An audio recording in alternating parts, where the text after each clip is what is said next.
अबे यार सुबह का बोर करके रखा है यार, या बैठा हूँ तेरे साथ, कोई अच्छी सी चीज सुना। ओए होए को स्टूडियो सीजन 10 का सॉन्ग एमा बेग का सुन। अबे एमा बेग तेरी भाभी है, भाभी। चुप चुप, सामने को बहुत है लो, उसकी फेवरेट है। उसकी भी फेवरेट है। उठा इसको उठा।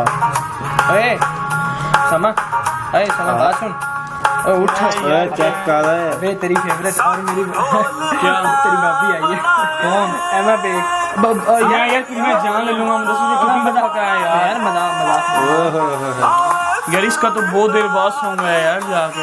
ओए होए अल्लाह कमाल है। हां यार बाकी यार वैसे ना 1 मिनट यार, अजान हो रही है, 1 मिनट गौर नहीं किया यार।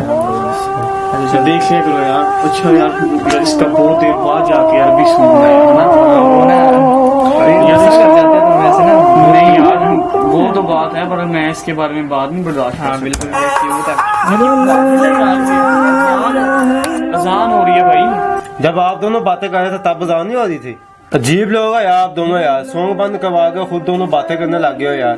तुम लोगों ने मुझे क्या सिखाना यार, खुद तो अजान की रिस्पेक्ट करना सीख लो यार। हमारा काम था ये मैसेज आप तक पहुंचाना। अब ये आप पे डिपेंड करता है कि आप इस मैसेज को कितना शेयर करते हैं। Thank you.